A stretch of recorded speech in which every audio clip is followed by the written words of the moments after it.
Você já deve ter ouvido falar que querem acabar com a escala 6 por 1.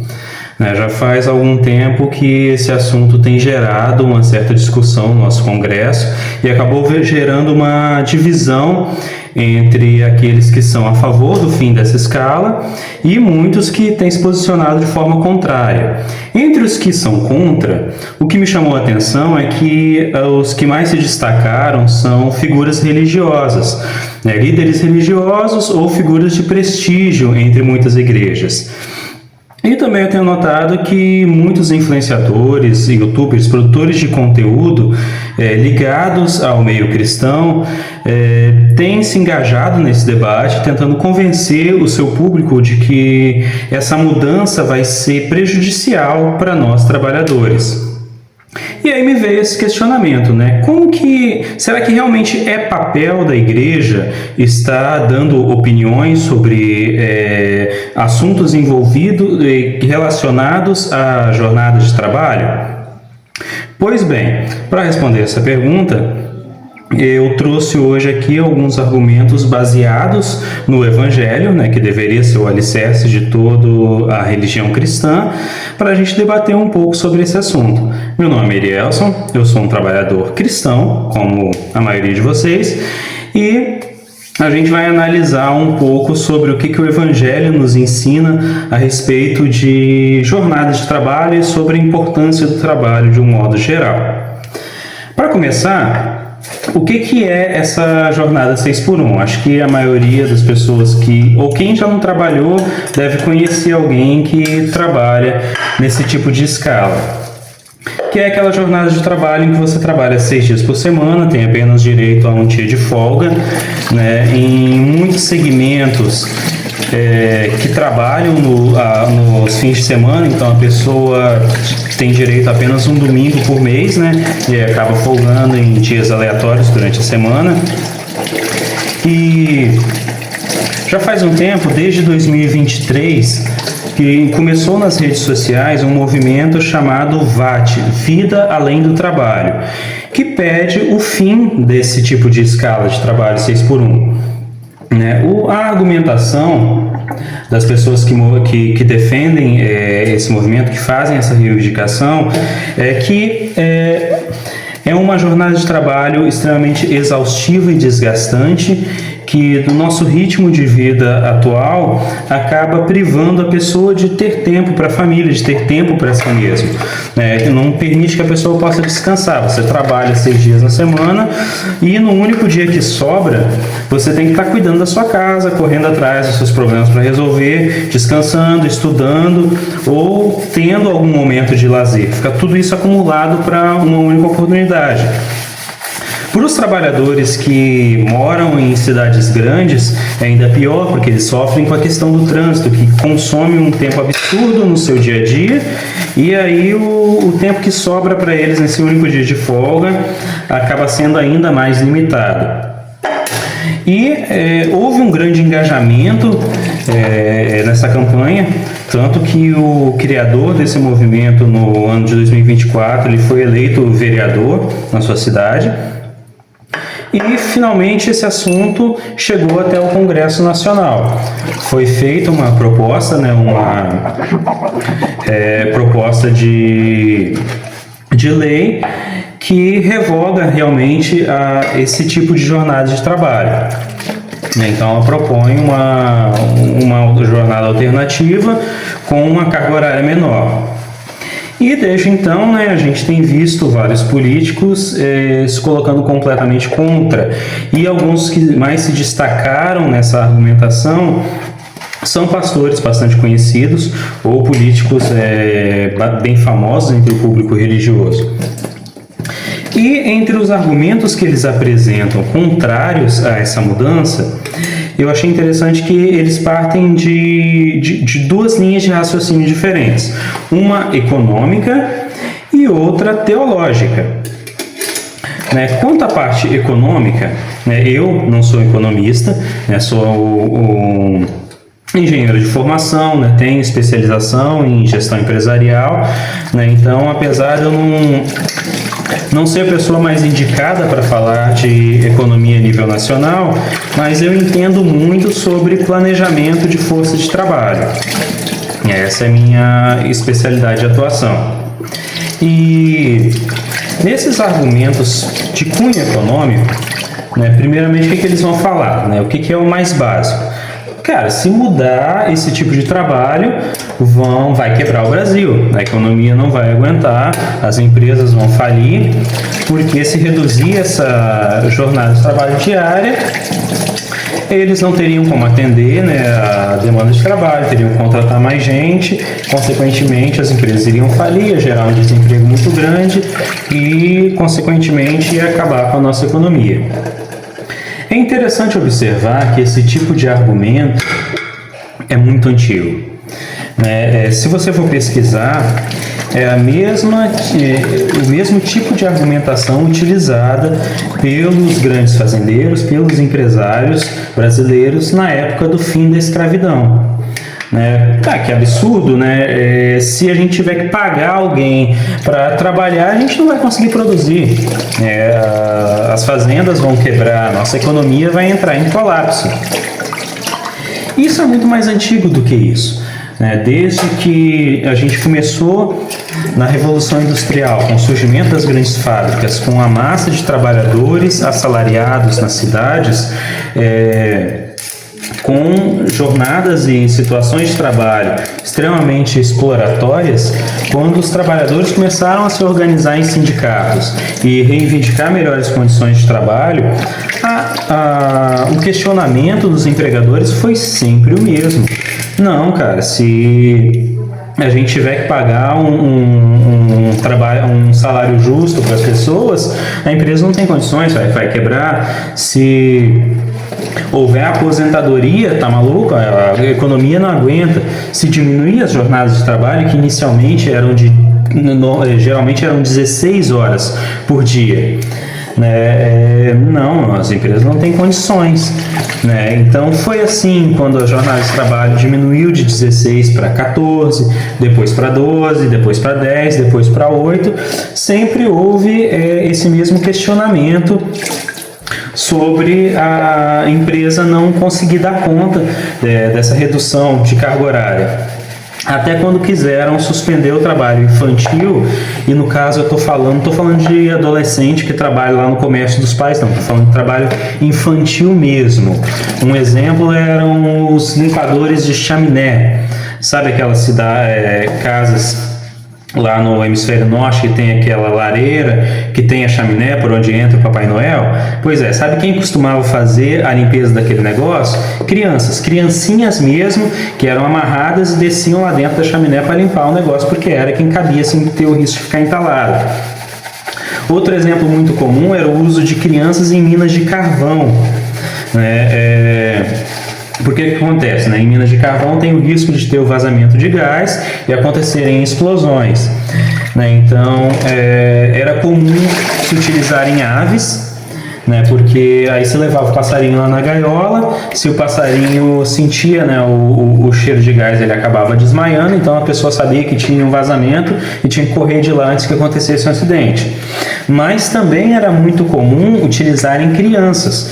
Você pesquisa aí sobre meninos canário, que vai acontecer, tinha a mesma função. Como o gás, ele costuma se vazar do chão, e vai subindo, se espalhando, como a criança era pequenininha, ficava lá mais perto do chão, sentadinha, se o menino começasse a passar mal, desmaiasse, eles sabiam que tinha um vazamento. Então, quando proibiram o emprego de criança nesse tipo de situação, outro exemplo muito bom era a manutenção em fábricas, porque para enfiar a mão lá dentro da máquina para trocar peças, a criança tinha a mãozinha pequena que cabia lá dentro, ele podia enfiar a mão lá, se acontecesse um acidente e a criança fosse mutilada, paciência. Então, quando quiseram proibir esse tipo de situação, os empregadores naturalmente questionaram, poxa, como é que a gente vai fazer se não puder usar a criança para isso? Vão ter que desmontar a máquina toda? Desse jeito a empresa vai quebrar, a gente não tem como pagar por isso não.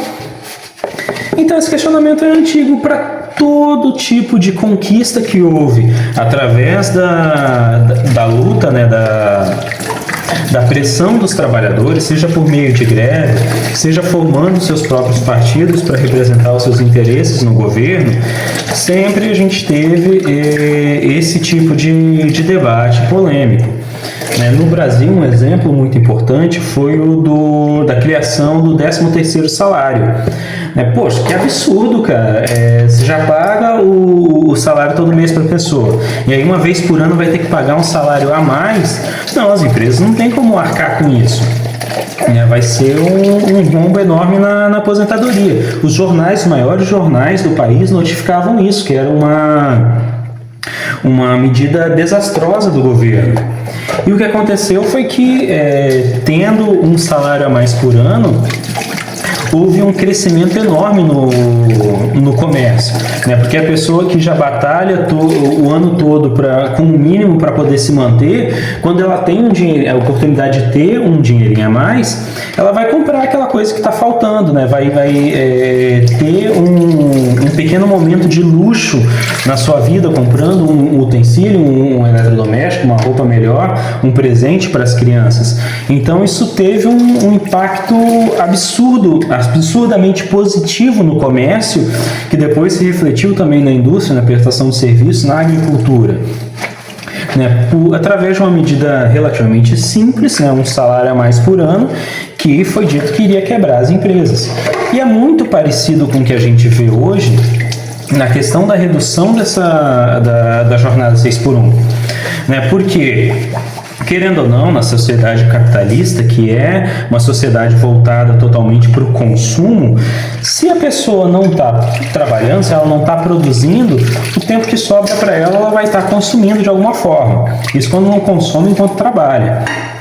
Então, a pessoa tendo um dia a mais no seu final de semana, ela vai poder fazer aquilo que ela quer fazer às vezes e não tem tempo para isso, Então, ela vai estar gastando, ela vai estar consumindo, vai estar passeando, saindo, se divertindo, cuidando da própria saúde, ou de estética, ou de várias outras formas que a pessoa simplesmente não tem tempo de correr atrás disso no seu dia a dia comum. E no dia que sobra, tendo casa, família, tudo para cuidar, estudos e descanso também, ela não tem tempo para isso. Então, justamente nessas empresas que empregam esse tipo de jornada de trabalho, seriam as que mais se beneficiariam pelo aumento da demanda se as pessoas tivessem um dia a mais para, digamos assim, aproveitarem.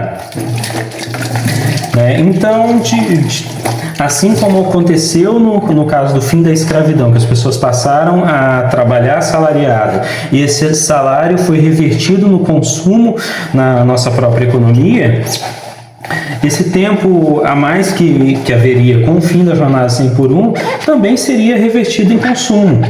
E, de qualquer forma, o impacto seria positivo na economia. Haveria um aumento de demanda para essas empresas, tendo uma demanda maior, teriam a oportunidade de estar contratando mais gente trabalhando, com o desemprego reduzindo. A gente teria a oportunidade de ter aumento salarial, que acaba vindo também junto com isso, e as pessoas recebendo um pouco mais, naturalmente, elas vão estar gastando mais também, e mais uma vez um impacto positivo na economia. Então, a reação em cadeia gerada por isso é muito diferente do que estão propagandeando, que alguns políticos vêm dizendo que seria nocivo. Se a gente for olhar por esse ponto de impacto na economia, todas as vezes que a gente teve esse tipo de mudança em favor do trabalhador, o impacto foi positivo. Mas, novamente, eu não sou economista, sou apenas alguém que entende muito sobre planejamento de força de trabalho. E aí, quando a gente vai para os argumentos teológicos, que é onde eu quero chegar, lembrando, eu também não sou teólogo, sou apenas um cristão que tenta entender o máximo sobre o Evangelho e, na medida do possível, aplicar isso na sua vida. Quando a gente pensa de forma cristã sobre esse assunto, Quais são os principais argumentos que esses religiosos costumam utilizar? Mas o trabalho dignifica o ser humano, né? Deus criou o homem para trabalhar, então você pedir para estar trabalhando menos, você está cedendo à preguiça, está indo contra a obra de Deus, né? Quando Deus instituiu um dia de descanso, né, que Ele trabalhou 7 dias na criação do mundo e descansou um dia só, então é para a gente estar trabalhando o máximo possível e descansando só um dia. Começando por esse argumento aí dos 7 dias, primeiro porque é interessante o cara que faz isso, que fala esse tipo de coisa, ele está querendo comparar o trabalho dele com a obra de criação do mundo, né? Eu acho que mesmo quem não é religioso vai se lembrar da última figura que quis se comparar com Deus, né, ser igual a Deus, o que aconteceu com ela. Então, quando a gente pensa nessa questão de um dia, não é exatamente o que está na Bíblia, não é um dia específico de descanso, é um dia de guarda, um dia total consagrado a Deus, no qual você não pode nem preparar comida. É um dia de parada total. E aí, para o cara que trabalha todo dia, pega ônibus, tem família para cuidar, filho na escola, às vezes está estudando, tentando uma melhoria, pensando em empreender, ele tem como tirar o único dia de folga dele para não fazer absolutamente nada, só rezar e ficar lá quietinho, né? Então, essa é uma medida que foge totalmente da nossa realidade. É algo você tentar comparar a vida de um camponês que produzia para sua própria subsistência há 3, 4 mil anos atrás com a nossa rotina de hoje, né, nesse mundo louco do capitalismo. E aí vem essa questão o ser humano foi criado para o trabalho, né? Deus instituiu o trabalho como parte da natureza humana. Se você for olhar logo no comecinho da Bíblia, o trabalho é colocado como um castigo, né? Quando o ser humano come lá do fruto sagrado e é expulso do jardim, Deus condena o homem a viver do suor do próprio trabalho. Então, trabalho, se você for olhar do ponto de vista bíblico, ele não é bênção, ele é castigo. E você ficar louvando o seu castigo é praticamente uma forma de enaltecer o próprio pecado. Só que aí as pessoas se esquecem que nós que somos cristãos, né, e nas palavras de Jesus que toda religião que se diz cristã deveria ser fundamentada. Jesus veio justamente para romper com toda maldição, toda punição. Quando ele se oferece em sacrifício, ele está se imolando pelo pagamento pelo pecado original. Ou seja, se Jesus nos livrou do peso desse pecado, naturalmente ele também está nos livrando da obrigatoriedade da punição. E aí, falando de evangelho, que é a parte mais importante, qual que é a visão de Jesus sobre a nossa relação com o trabalho? Se você for pegar qualquer trecho do evangelho, você vai ver que a abordagem de Jesus sobre esse assunto, ele vê o trabalho sempre de uma forma muito minimalista. Você trabalhar para ter o essencial para você viver. Jesus sempre condena o luxo, a avareza, a busca incessante por possuir sempre mais. Então, sobre essa questão tem alguns exemplos, como quando ele diz, olha, por exemplo, as aves do céu. Eles não trabalham, eles não plantam, eles não colhem, eles não constroem, e mesmo assim o Senhor lhes providencia alimento, lhes providencia abrigo. Olha os lírios do campo que não tecem, não produzem, e mesmo assim o Criador lhes deu uma vestimenta mais bela do que qualquer ser humano seria capaz de produzir. Então, o que Jesus está dizendo? Você trabalha para ter o necessário para a sua vida. Aquilo que é supérfluo, já foge daquilo que Deus espera de você, né? Mas uma parte essencial da nossa natureza humana é justamente isso, é a gente estar trabalhando para ter um pouquinho a mais do que apenas o básico para sobreviver, né? A gente quer ter conforto, a gente quer ter lazer, né? Trabalhar pelo próprio sustento, cara, até uma formiga faz isso lá no formigueiro, né? Então, a gente não quer apenas ter um abrigo, comida, né, roupa e saúde. A gente quer um pouco mais. A gente quer ter direito a se divertir. A gente quer ter um tempo para passar juntos com a nossa família, com as pessoas que são importantes para nós. Então, o trabalho moderno, né, ele deveria ser capaz de nos proporcionar justamente isso. Infelizmente, através do salário da maioria das pessoas, está difícil manter só o básico, né, o essencial para sobreviver. Imagina então ter um pouquinho a mais desses confortos, já é difícil. E aí, com uma jornada de trabalho extremamente exploratória e exaustiva, fica ainda impossível de conseguir aproveitar o pouquinho que a gente tem disponível. Então, você fazer uma abordagem evangélica sobre o trabalho é basicamente você exigir que as pessoas tenham oportunidade de ter a sua vida de forma digna através desse trabalho. Ok? Então, quando Jesus diz que tolo é o homem que se preocupa em acumular bens, né, sem saber quando vai chegar a hora de sua morte, o que acontece no nosso mundo capitalista? A gente se mata de trabalhar para produzir para que outras pessoas acumulem riqueza através do nosso trabalho, né? Então a gente nem trabalha para o nosso próprio ganho.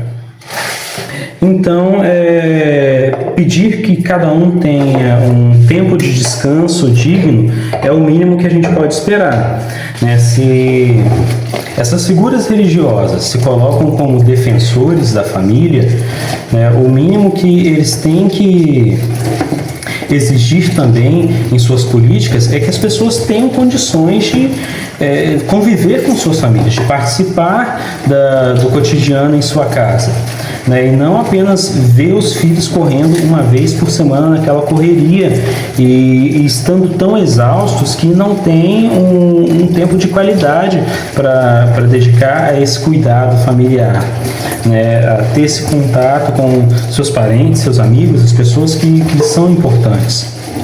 Então, sim, é papel da igreja também se posicionar sobre esse tipo de assunto, né? Se a igreja se diz cristã de verdade, a preocupação com o trabalhador deve estar em seus fundamentos, pois Jesus também se colocou do lado dos trabalhadores e não daqueles que exploravam o seu trabalho.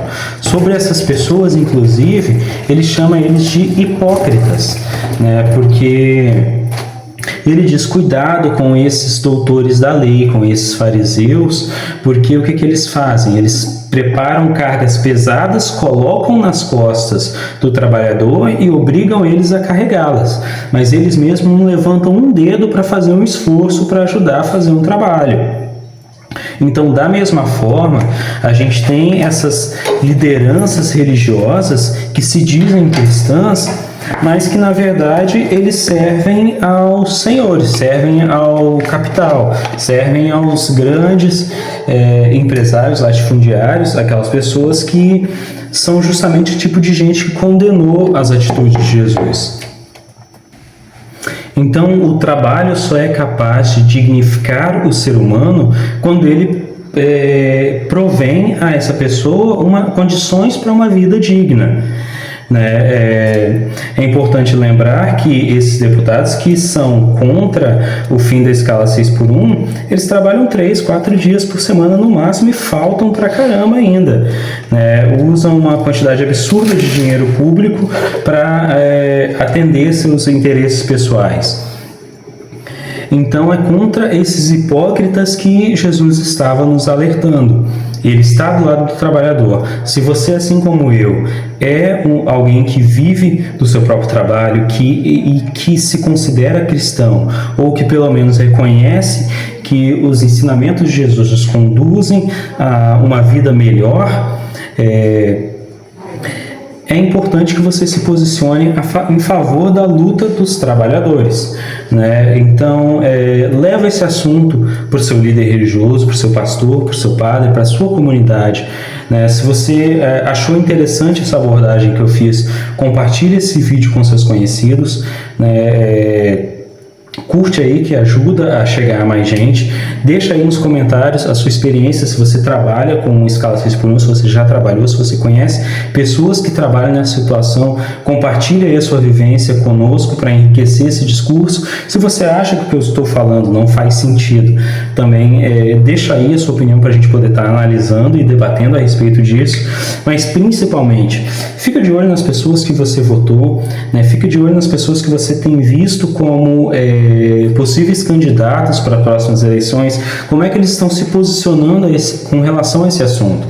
Eles estão tentando empurrar mentiras com um falso teor econômico e principalmente com um falso teor religioso, utilizando o nome de Jesus para defender justamente tudo aquilo que Jesus era contra, ou eles estão de fato do seu lado, do lado do trabalhador, do lado do verdadeiro cristão. Fique atento a esses questionamentos, né? Ajude a levar essa mensagem adiante, né? Se junte com seus colegas, com seus amigos trabalhadores, e vamos batalhar para ter cada vez mais conquistas para a nossa área, ok? Fiquem com Deus então, né? Deus abençoe o trabalho de todos vocês e até a próxima.